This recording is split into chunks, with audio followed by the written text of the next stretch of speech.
nous allons passer à la leçon de l'école du sabbat.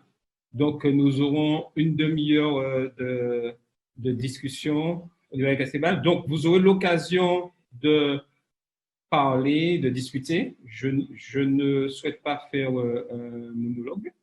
Je souhaite que chacun d'entre nous puissions participer au programme et soyons vraiment ensemble pour pouvoir discuter de la leçon de l'école du sabbat. Donc, la leçon de cette semaine, nous sommes à la leçon 5, a pour titre Jésus, l'enseignant par excellence. Donc, je ne sais pas si vous voyez la projection ou pas. Est-ce qu'on peut me dire si on voit ou pas? Non, on voit, c'est vert. C'est pas bien lisible. Là, c'est bon. Enfin, charge. Je vais l'enlever.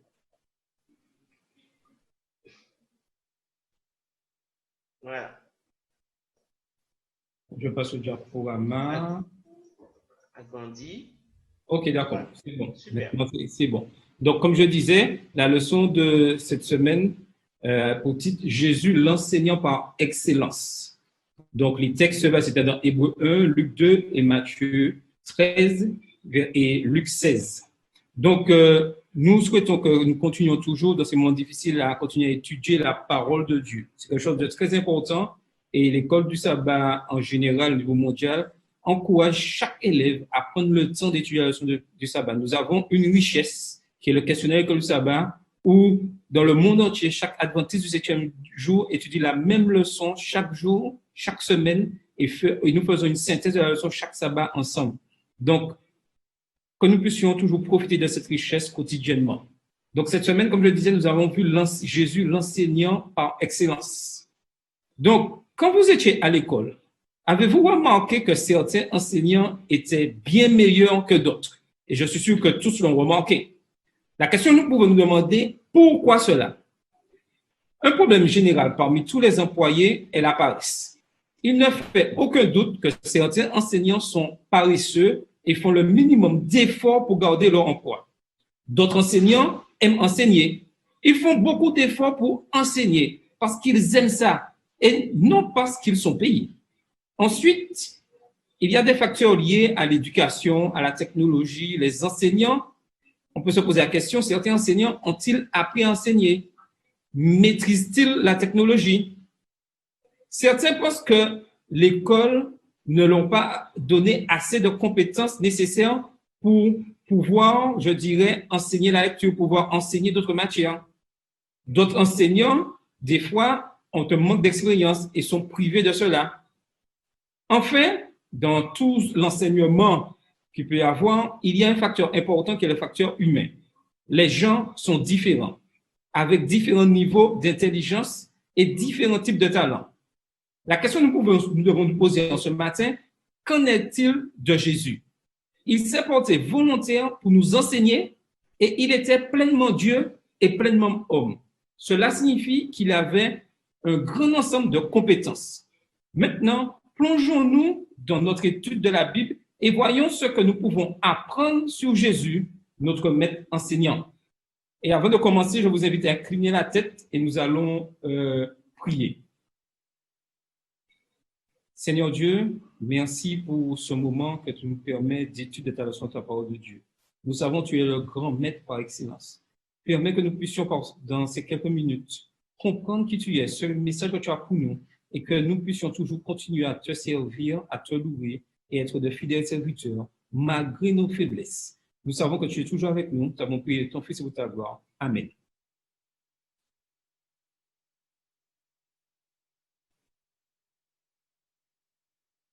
Donc maintenant, nous allons passer et nous aurons quelques textes bibliques que nous allons échanger, que nous aurons l'occasion de lire ensemble pour pouvoir. Alors, et vous aurez la parole et vous pouvez lire les textes afin qu'il y ait un échange entre nous. Donc, le premier verset, nous allons lire dans Hébreux 1, les versets 1 à 2. Et je demandais à quelqu'un volontaire de pouvoir lire ces deux versets, s'il vous plaît. Donc, un volontaire. Donc, vos micros, vous pouvez les activer, il n'y a pas de souci. Donc, un volontaire pour lire Hébreux 1, les versets 1 et 2. Ne soyez surtout pas timide.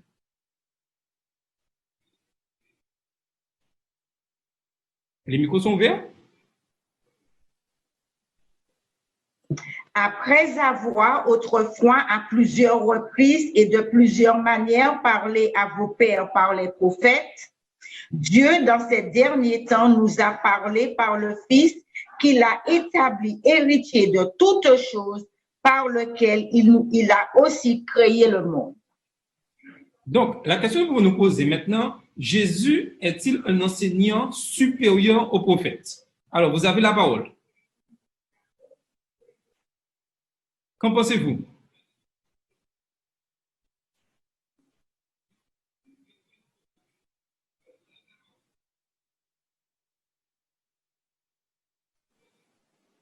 Selon le texte que vient de nous lire, on m'entend? Oui, on t'entend. Oui, c'est Tina. Alors, le texte que vient de nous lire Madeleine, nous voyons donc que le sacrifice, Jésus était vraiment un enseignant supérieur au prophète et c'est lui qui est venu mieux révéler Dieu aux êtres humains, à l'humanité tout entière. Tout à fait, et c'est exact, hein, parce que les prophètes recevaient le message de qui? Ils recevaient le message de Jésus, qui est créateur de toutes choses. Donc, de ce fait, il est l'héritier de toutes choses. C'est lui qui est l'enseignant suprême, qui connaît tout, qui voit tout, et qui sait tout, je dirais, qui connaît et qui sait tout. Donc, l'enseignant suprême, c'est bien Jésus lui-même. Alors, on raconte l'histoire d'un professeur, je dirais, de droit, et qui avait un peu plus d'un an de pratique dans sa matière au niveau du droit, avant de commencer d'enseigner. Lorsqu'il a commencé à enseigner à la faculté de droit, il pratiquait ce droit-là, ce droit-là depuis quelque temps. Donc, il y a un autre professeur qui enseigne, mais qui possède 30 ans d'expérience. Quelle différence pensez-vous pratique cela fait-il entre les deux étudiants alors qu'ils commencent, je dirais, une nouvelle carrière ensemble? C'est-à-dire, le premier, il n'a qu'un an d'expérience et il commence à enseigner dans une nouvelle faculté, et l'autre qui a 30 ans et il débute aussi dans cette nouvelle faculté. Qu'est-ce qui fera la différence entre les deux personnes qui, la première, a une expérience, je dirais, théorique, qui n'a pas vraiment pratiqué l'enseignement, et l'autre qui commence dans ce nouvel établissement qui a 30 ans d'expérience? Qu'est-ce qui fera la différence entre ces deux personnes? Donc, vous avez la parole.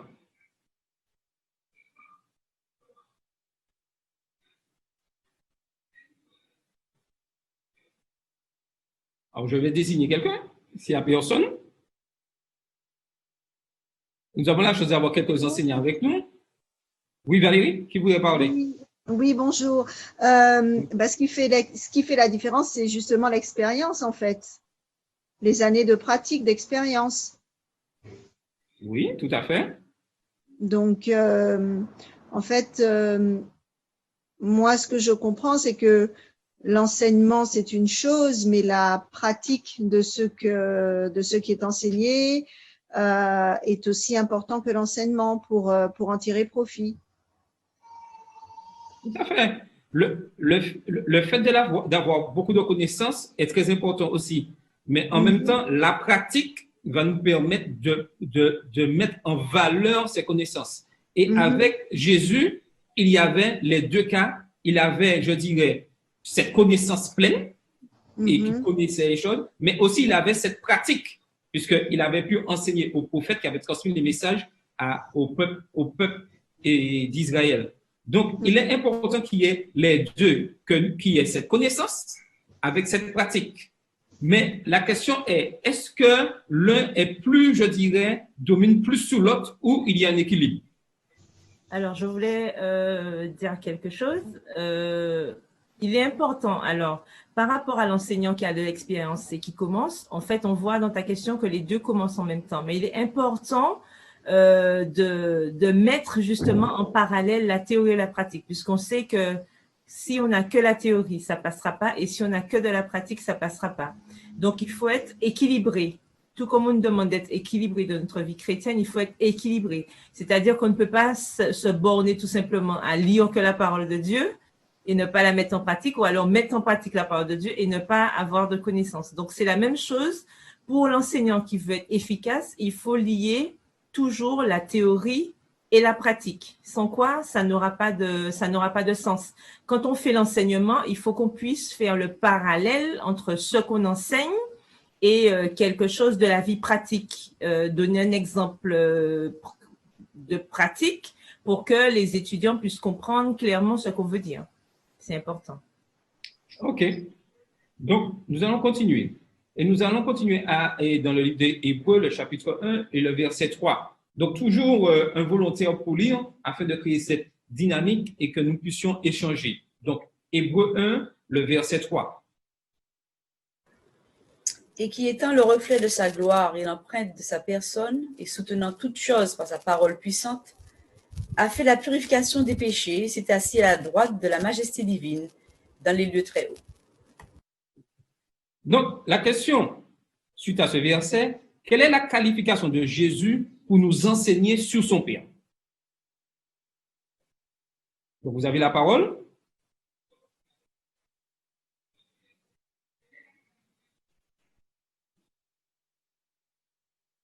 Et Jean 14, verset 9 nous précise bien ces choses.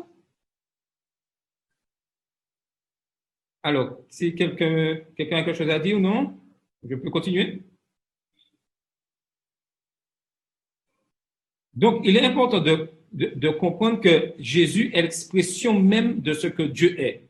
Et Jean 14, verset 9 nous dit, Jésus nous dit que si nous l'avons vu, nous avons vu son Père.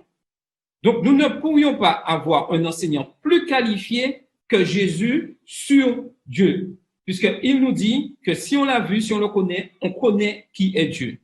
Maintenant, continuons et lisons 2 Corinthiens 5, les versets 14 et 15.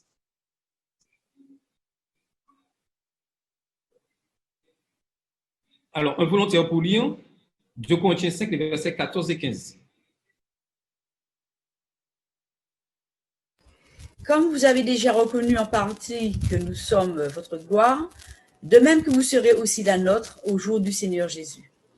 Dans cette persuasion, je voulais aller d'abord vers vous, afin que vous eussiez une double grâce. Donc, la question que nous pouvons poser, quel est le degré de dévouement de Jésus envers ses élèves? Le dévouement total de Jésus, là, on peut dire qu'il est mort pour chacun d'entre nous. C'est là la dévotion au bien-être des étudiants. Et comme Jésus, c'est notre exemple, si nous voulons être de bons enseignants, est-ce qu'on pourrait dire qu'il faut que nous mourons pour nos élèves? Vous avez la parole. Devons-nous mourir pour nos élèves pour être de bons enseignants?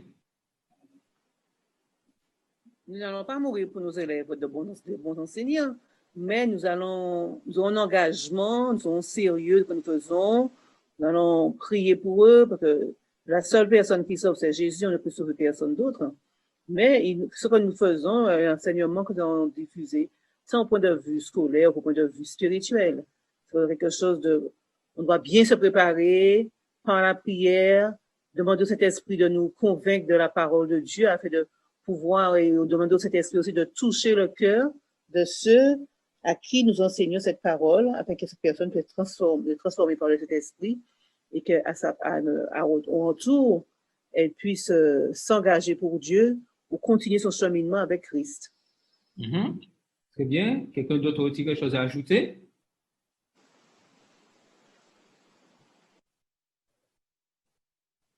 Bon. Donc, oui, Tina, tu as tout à fait raison. Et une chose importante qu'il faut comprendre, que chacun d'entre nous, nous sommes des enseignants, quel que soit le niveau où nous nous trouvons. Les parents enseignent à leurs enfants. Nous sommes des exemples pour ceux qui nous entourent. Et comme Tina le disait tout à l'heure, nous sommes aussi des exemples pour ceux que nous appelons à devenir des chrétiens, des adventistes du 7e jour. Donc, notre manière de vivre, notre manière de faire nous devons toujours donner ce bon exemple. Nous devons refléter Jésus-Christ que nous avons accepté. Et c'est là la clé de bon enseignement. Mais malheureusement, nous savons qu'il y a eu le péché et que quelque chose est venu enrayer la machine, comme nous l'avons vu dans la leçon 2, et que Satan a mis son grain de sel et les choses sont un peu déréglées. Mais que vous fassiez du bien, que vous fassiez du mal, vous influencez les personnes qui sont autour de vous. Donc, la meilleure chose à faire, c'est de se laisser influencer par Jésus pour influencer de bonne manière les autres personnes. Et ça, c'est quelque chose que nous devons mettre, je dirais, qui est important dans notre esprit pour pouvoir, je dirais, être de bons enseignants. Être un bon exemple dans tout ce que nous faisons. C'est vrai que ce n'est pas facile, mais avec la prière, avec la force que Dieu nous donne, nous pouvons être de bons exemples. Alors, quelqu'un a-t-il quelque chose à ajouter avant que je puisse continuer? Moi, je voulais dire effectivement, je rejoins Tina qui disait on n'a pas besoin de mourir seul. Bien sûr, on ne parle pas de mort littérale, mais en tout cas, un seul est déjà mort pour nous, c'est Jésus. Maintenant, tout ce que nous devons faire, c'est suivre l'exemple. Donc, si effectivement on suit cet exemple, ça va forcément déteindre sur nous. Et nous, à notre tour, nous pourrons déteindre sur les autres, puisque l'objectif, après tout, c'est bien de révéler au monde qui est Dieu. Tout comme Jésus, quand il est venu, il a révélé le Père. Nous, de notre côté, dans tout ce que nous faisons, puisque nous devons tout faire pour la gloire de Dieu, nous avons comme mission justement de révéler ce en quoi nous croyons, celui en qui nous croyons, à ceux qui ne le connaissent pas. OK. Je voulais ajouter. Oui, vas-y. Et il y a un passage qui dit le puissant témoignage en faveur de l'évangile, c'est un chrétien aimant. Donc, et nous pouvons être un bon enseignement quand, lorsque les gens nous voient, ils regardent nos œuvres. Hein. Donc, quelqu'un peut prêcher, mais ses œuvres ne suivent pas. Donc, Jésus disait dans sa parole, et à ceci, tous connaîtront que vous êtes mes disciples si vous avez l'amour les uns pour les autres. Donc, l'enseignement et la pratique doivent être ensemble. Tout à fait. L'un ne va pas sans l'autre. Donc, nous allons continuer et nous allons voir que Jésus a-t-il un enseignement fiable? Donc, je vais inviter quelqu'un à lire Luc 2, les versets 11 à 13. Luc 2, les versets 11 à 13. Un volontaire pour lire Luc 2, les versets 11 à 13. Alors, je lis. Vas-y. Luc 2, les 11 versets à 13. 11 à 13. C'est aujourd'hui dans la ville de David qu'il vous est né un sauveur qui est le Christ, le Seigneur. Et voici à quel signe vous le reconnaîtrez. Vous trouverez un enfant emmailloté et couché dans le secret. Et soudain, il se joignit à l'ange et une multitude de l'armée céleste louant Dieu. On m'arrête là? Verset 13. Oui, tout à fait, c'est bon. Et disant, voilà. Il n'y a pas de souci. Donc, juste une fois, n'oubliez pas quand vous bougez de couper vos micros.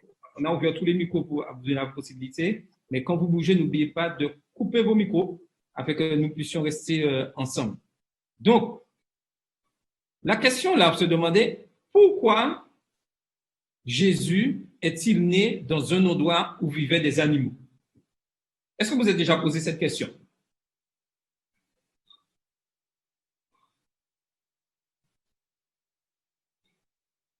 Alors, quelqu'un peut répondre ou pas?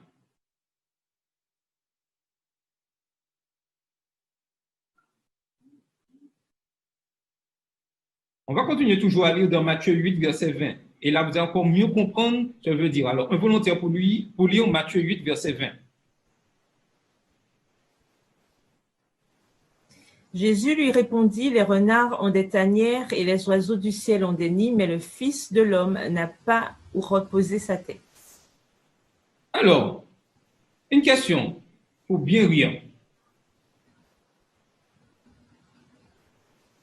On peut se demander, pourquoi Jésus est-il né dans un endroit où vivaient des animaux? Ensuite, Jésus était-il un sans domicile fixe?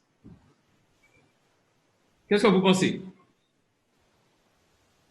Ben, en quelque part, je dirais que oui, puisqu'il allait de ville en village, il se promenait un petit peu partout. Donc, en quelque part, il n'avait pas d'endroit exactement où il vivait. On sait juste qu'il avait des amis chez qui il allait quand il voulait un petit peu se reposer. Et puis, je pense que les tables, pour montrer un petit peu le côté humble de son service quand il est venu, en fait, pour montrer que, bon, c'était pas l'opulence, c'était pas non plus pour attirer le regard, comme nous rappelle Ésaïe 53, mais l'idée que c'était en toute, enfin, dans un contexte humble, même si sa mission était grandiose, mais en tout cas, sa venue s'est passée de manière tout à fait humble, même si on sait qu'il y a eu quand même quelques visiteurs de marque. Mais en tout cas, le monde entier n'a pas forcément eu les yeux braqués sur les tables à ce moment-là. C'est pas comme aujourd'hui où la moindre star qui passe, on a déjà tous les journalistes qui s'ameutent et tout. C'était pas ça du tout. Mais je me suis posé une question et je vous la pose là maintenant. Si Jésus était né, je dirais, dans un grand palais, est-ce que les choses ont été vues de la même manière? C'est-à-dire avec toutes les honneurs, la richesse, comme je pourrais dire, attendait, et ce que le peuple juif attendait. Vous avez la parole?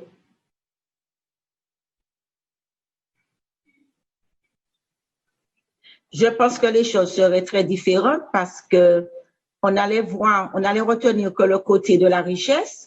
Donc, on aurait pensé également que Jésus n'allait s'occuper que des riches et non que des pauvres. OK. Et je suis d'accord avec toi, Madeleine.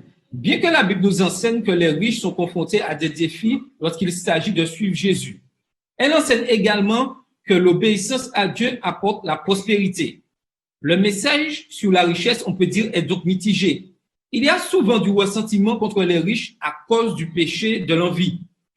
On peut en conclure que Jésus était pauvre et sans abri pour que les humains ne lui en veuillent pas ou ne prétendent pas qu'il ne pouvait pas s'identifier à chacun d'eux, quelle que soit leur situation financière. Donc, Jésus, Dieu connaissant nos cœurs humains, a choisi, je dirais, ce mode et pour pouvoir que Jésus puisse prendre naissance et qu'il puisse vraiment apporter ce salut à chacun de nous, pauvres ou riches. Et ça, c'est très important pour que nous puissions comprendre. Quelqu'un aurait-il quelque chose à ajouter avant que nous puissions continuer? Tout est clair là? C'est bon? Donc, nous allons continuer. Lisons Matthieu 13, verset 3. Et nous allons voir que Jésus avait un enseignement simple pour chacun d'entre nous. Matthieu 13, verset 3. Il leur parla en parabole sur beaucoup de choses et il dit. La leçon pour l'enseignement est importante dans cette phrase. Il leur parlait de beaucoup de choses en utilisant des paraboles. Les histoires nous aident à comprendre et à nous souvenir de ce qui a été dit. Et ça, c'est très important. Lorsqu'on regarde un enfant, lorsque vous voulez apprendre quelque chose à un enfant, il est plus facile de passer par une histoire, par une parabole, pour pouvoir amener l'enfant à comprendre certaines choses. Est-ce que vous êtes d'accord avec moi, surtout ceux qui sont enseignants? Est-il important de donner des exemples pour pouvoir bien enseigner? Qu'en pensez-vous?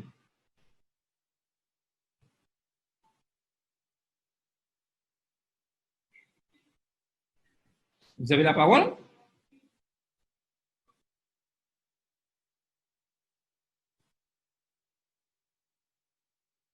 Alors,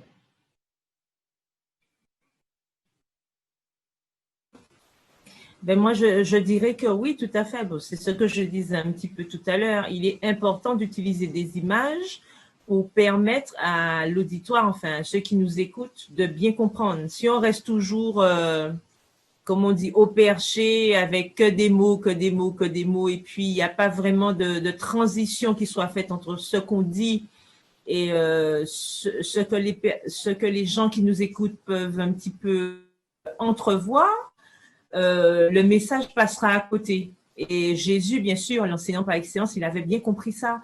Il adaptait son message à ceux qui l'écoutaient. Quand il parlait à ceux qui avaient de la connaissance, il leur donnait des images à leur niveau. Et quand il parlait aux gens du peuple qui n'avaient pas forcément de connaissance, il leur donnait aussi des exemples de tous les jours pour qu'ils puissent comprendre un petit peu et faire l'analogie de ce qu'il voulait leur enseigner. Donc, il est important de toujours, lorsqu'on enseigne, être au niveau donner des exemples qui puissent parler aux gens qui nous écoutent. Par exemple, si je suis en train de faire un enseignement au niveau de médecins ou des gens du monde médical, je vais peut-être prendre une image qui sera en lien avec ça. Comme ça, ils peuvent bien comprendre. Donc, il faut savoir adapter son message. Jésus savait très bien le faire et nous aussi en tant qu'enseignants, puisque nous sommes appelés à transmettre ce message aux autres, nous devons faire pareil. OK. Quelqu'un d'autre veut dire quelque chose? Oui, oui. Je dirais pour compléter ce qu'a dit Carole, que Jésus, c'est un enseignant par excellence. Et nous, quand on apprend aux jeunes à faire une argumentation, on lui dit il faut d'abord présenter l'argument, l'expliquer, et troisième étape, l'illustrer par un exemple. De dire comment les exemples sont importants. Et cela, ça découle de Jésus. C'est une pédagogie qu'on a appris, qu'on transmet aux enfants, aux élèves, mais n'empêche que Jésus, c'est l'enseignant par excellence. Et les exemples, les illustrations sont là pour mieux me cerner le concept, pour mieux comprendre. OK. Donc, je demandais juste à Carole de se connecter sur le YouTube parce que je pense qu'il y a des personnes qui nous suivent sur YouTube et qui posent des questions. Pour savoir s'il y a des questions qui sont sur le YouTube et que nous puissions, comme ça on dirait, répondre. Donc, nous continuons. Donc, maintenant, lisons Matthieu 13, les versets 4 à 8. Donc, un volontaire pour lire Matthieu 13, les versets 4 à 8. Un semeur, vous m'entendez? Oui, on t'entend très bien, c'est bon. Un semeur sortit pour semer. Comme il semait, une partie de la semence tomba le long du chemin. Les oiseaux vinrent et la mangèrent. Une autre partie tomba dans les endroits peureux où il n'avait pas beaucoup de terre. Il leva aussitôt parce qu'il ne trouva pas un sol profond. Mais quand le soleil parut, il fut brûlé et cessa faute de racines. Une autre partie tomba parmi les épines. Les épines montaient et l'étouffaient. Une autre partie tomba de la bonne terre et donna du fruit et un gain 100, un autre 60, un autre 30. Au verset 8? Verset 8, oui. Ouais, c'est terminé. OK, d'accord. Donc, décomposons cela. Comment le semeur a-t-il traité tous les différents terrains? A-t-il eu une différence entre le traitement de tous les terrains? Nous voyons que non. Il a traité tous les terrains de la même manière. Mais une question, on peut se poser, était-ce une bonne idée? Avait-il une meilleure idée? Et lorsqu'on regarde le résultat, la plupart des grains ont-ils été perdus? D'après vous? Est-ce que la plupart des grains ont été perdus?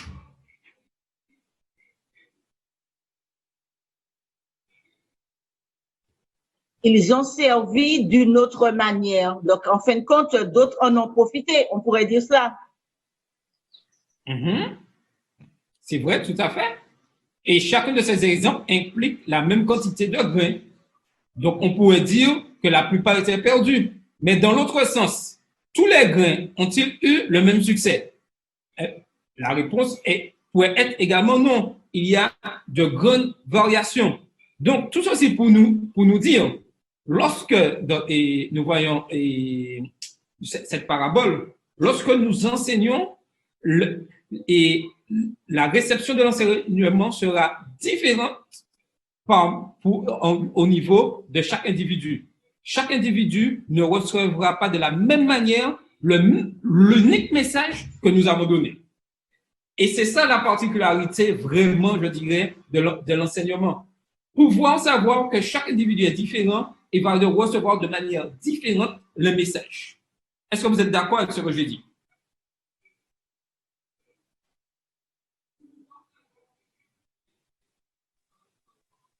Quelqu'un voudrait ajouter quelque chose? Oui. Vas-y. Vas-y. Oui. En fait, cette parabole, je l'aime bien parce que j'aime bien aussi à penser que quand on parle du semeur, est-ce que le semeur avait forcément conscience qu'il semait sur des pierres sur le chemin? Et c'est à ce moment-là où, quand je regarde la parabole, je me dis que c'est même pas sûr. Il a lancé les graines partout. Et chaque graine, en effet, comme tu as dit, a fait son chemin. Donc, dans certains cas, ça a été mangé par les oiseaux et autres. Mais en réalité, ça veut dire aussi pour nous que quand je sème, je ne connais pas le cœur dans lequel la semence va arriver. Parce que je me rappelle, il y avait un pasteur il y a plusieurs années, quand j'étudiais, qui nous disait, une des choses avec les paraboles, c'est de voir ce qui n'est pas cohérent pour permettre de mieux la comprendre. Et en réfléchissant à la parabole du semeur, je me dis, mais pourquoi un semeur aurait lancé des grains comme ça dans tout ça d'endroits, alors qu'il n'y a qu'un seul endroit qui correspond à la bonne terre? Et à ce moment-là, je me suis dit, peut-être qu'en fait, le semeur n'avait pas forcément conscience. Et c'est notre cas à tous. Nous n'avons pas conscience de ce qu'il y a dans le cœur de l'autre. Déjà, moi, avec mon cœur et moi-même, je ne sais pas tous les jours au clair. Donc, il faut que l'on comprenne qu'on n'a pas forcément conscience de ce qu'il y a dans le cœur de l'autre et qu'en fait, le cœur de l'autre n'est pas forcément la mauvaise terre que l'on croit. Donc, on devrait continuer à semer. C'est vrai, on ne sait pas quel sera le résultat. Là, tu as tout à fait raison, parce que chacun va le recevoir de manière différente. Mais en plus de ça, ce n'est pas à moi de sélectionner et de me dire, eh bien, je pense que cette terre-là est bonne ou pas bonne.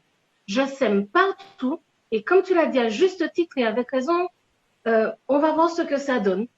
Mais c'est pas à moi. Chacun va le prendre de manière différente. Donc, je ne dois pas me décourager, mais je dois continuer à semer partout. Je voulais aussi ajouter un peu de ça, effectivement. On doit, notre rôle, voilà, c'est de semer en tant qu'enseignant. On parle, on sème. Mais aussi, puisqu'on prend l'exemple de Jésus, on a vu que Jésus ne forçait personne. Donc, dans notre enseignement aussi, on ne doit pas forcer. Notre but, notre objectif n'est pas de gaver, parce qu'on voit bien, Jésus ne gavait pas. Il se contentait de donner, il semait, et ensuite, voilà, chacun va faire ce qu'il veut avec, chacun prendra conscience ou pas, chacun acceptera ou pas, mais nous ne sommes pas là pour gaver les gens, forcer les gens à, parce que Jésus ne le faisait pas, et nous aussi qui sommes là pour faire comme lui, nous devons faire pareil, nous devons semer sans pour autant vouloir forcer les gens à comprendre les choses, puisque l'exemple de cette parabole, justement, nous montre bien que le message peut avoir différents résultats, puisqu'il y a différents terrains. Donc, de la même manière, quand je parle à quelqu'un de Jésus, la personne peut accepter ou pas. Et il faut qu'on accepte aussi en tant qu'enseignant qu'il y a des gens qui ne vont pas accepter. Voilà, il faut qu'on soit conscient de ça. C'est comme quand on fait une campagne, eh bien, il y a des gens qui vont accepter, il y a des gens qui n'accepteront pas, mais il faut que ce soit clair dans notre tête que c'est pas parce qu'on va parler de Dieu à quelqu'un que forcément le résultat sera positif. Voilà. Tout à fait. Et nous le voyons bien dans Matthieu 13, verset 9, que celui qui a des oreilles entende et entende. Et ça, c'est très important. Nous avons tous des oreilles. Que sommes-nous supposés entendre dans cette histoire? On pense généralement que cette histoire concerne le partage de l'évangile avec les autres. Si nous enseignions ce qu'enseigne Jésus dans cette histoire, quels seraient ces enseignements? Là, il y a de nombreux facteurs à prendre en compte dans l'évangile. Et beaucoup, on pourrait dire, lorsqu'on regarde des choses comme ça, beaucoup de facteurs sont, je dirais, défavorables, puisque comme Carole le disait, nous semons et nous ne savons pas. Et lorsqu'on, je dirais, on se permet de regarder la manière que nous semons et nous cherchons les résultats, on pourrait dire qu'à peine si j'exagère, vous pouvez me dire, à peine 5% vraiment des personnes à qui nous propageons l'évangile sont vraiment intéressées. Mais est-ce que nous devons nous arrêter seulement à ces 5% et dire ça suffit? Et abandonner en quelque sorte.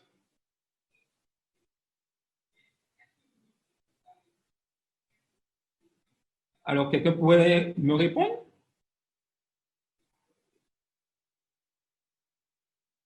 Non?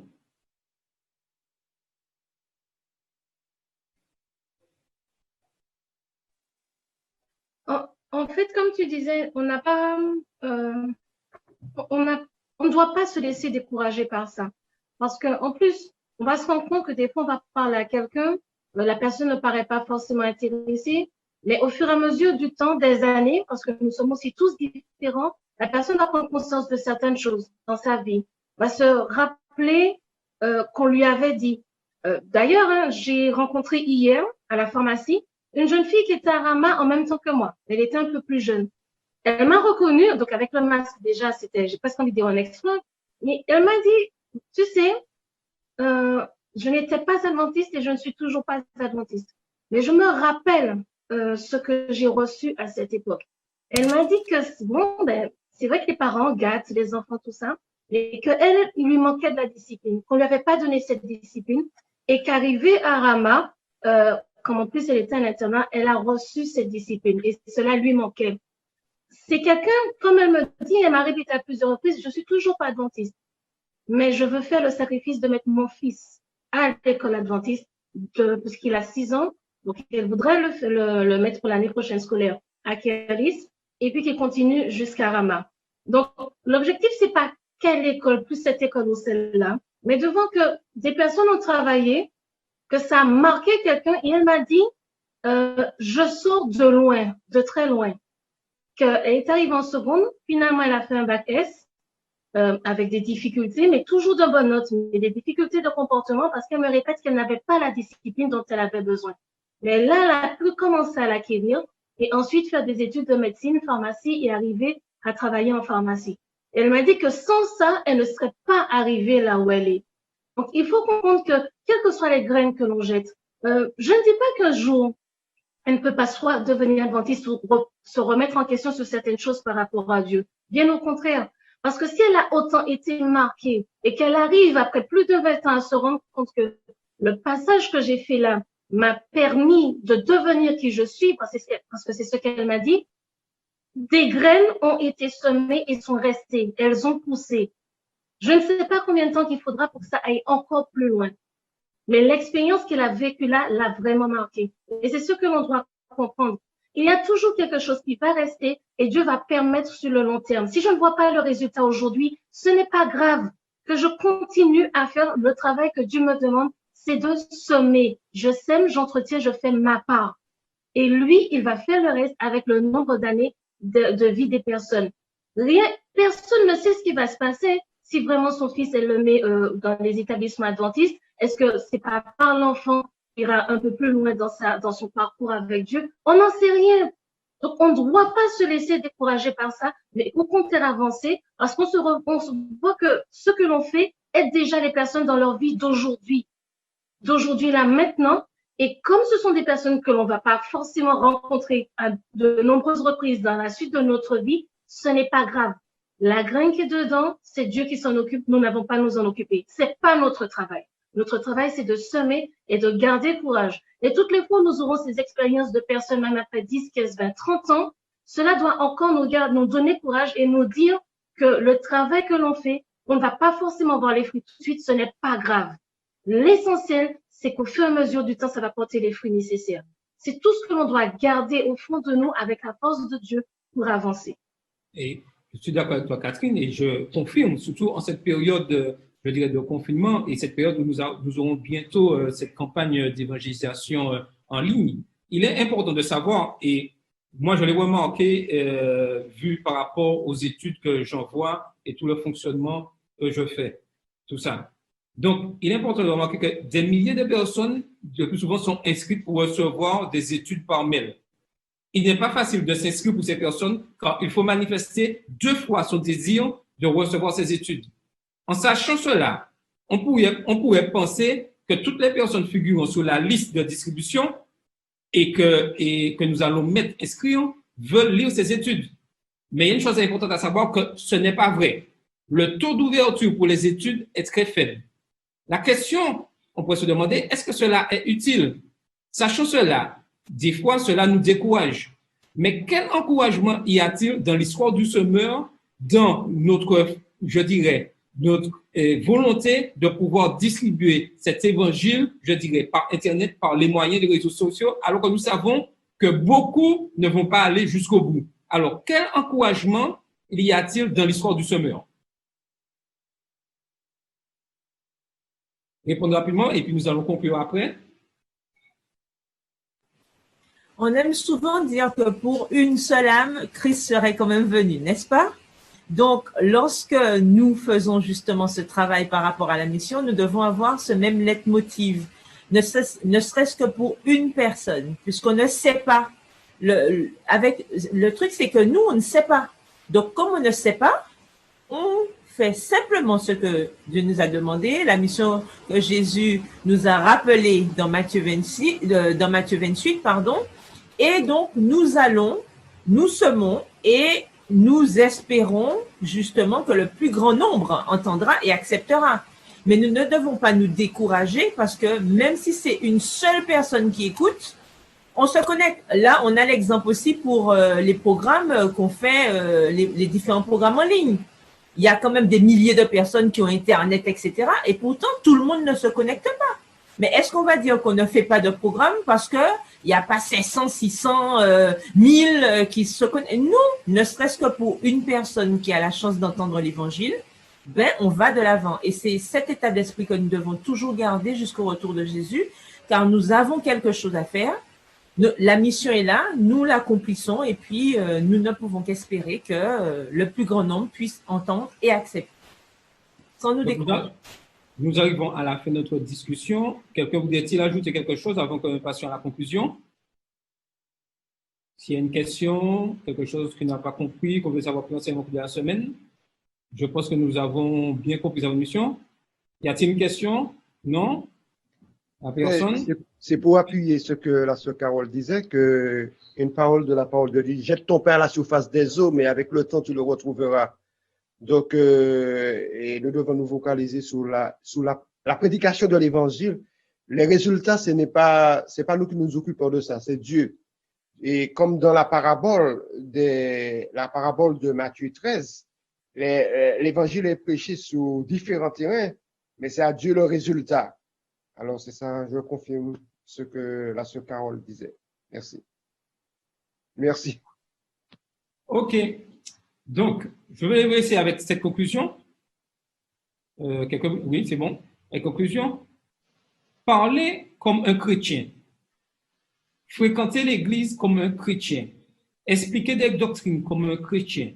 Et se considérer comme un chrétien ne remplace jamais le fait d'être vraiment chrétien. Aucune population ne comprend mieux cette différence que nos enfants qui surveillent le moindre des mouvements de leurs parents, de leurs enseignants et de leurs dirigeants religieux. Ils ne sont peut-être pas même à même de l'expliquer, mais consciemment ou inconsciemment, ils évaluent l'éducation adventiste en fonction de la manière dont vivent les adventistes. C'est la seule chose que nous devons retenir. C'est pourquoi il est important de refléter l'image de Dieu dans nos vies quotidiennes c'est pourquoi refléter l'image de Dieu dans nos vies quotidiennes est non négociable si nous voulons que l'éducation adventiste ait du succès. Et il est important de comprendre que chacun d'entre nous avons un rôle à jouer dans l'éducation adventiste et Jésus est notre exemple suprême. Mais le plus souvent, malheureusement, nous disons à Rama, Kerlis, ils vont faire l'éducation de nos enfants et moi je reste là et ils n'ont qu'à faire le travail. Mais chacun de nous, en tant qu'adventistes du 7e jour, nous avons un rôle à jouer pour le succès total de l'éducation adventiste. L'éducation adventiste ne peut pas s'arrêter uniquement dans un établissement scolaire. L'éducation adventiste ne peut pas s'arrêter uniquement dans l'église, ne peut pas s'arrêter uniquement dans les foyers. Il faut tous ces éléments pour que le succès de l'Église adventiste et de l'éducation adventiste puisse être vraiment le reflet total de l'image de Jésus. Et si chacun d'entre nous, nous sommes le reflet de Jésus dans nos vies, l'éducation adventiste aura un succès, je dirais, international. Il a déjà, mais sera encore plus meilleur que ce qu'il a maintenant. Si chacun d'entre nous, nous comprenons que nous sommes nous devons être à l'image de Jésus, refléter l'image de Dieu dans nos vies, et ainsi, il y aura un véritable succès de l'éducation adventiste. Et nous ressemblons et nous allons nous diriger vers Jésus qui est l'enseignant par excellence surtout. Donc, je vous remercie de votre écoute et que chacun puisse continuer toujours à étudier la parole de Dieu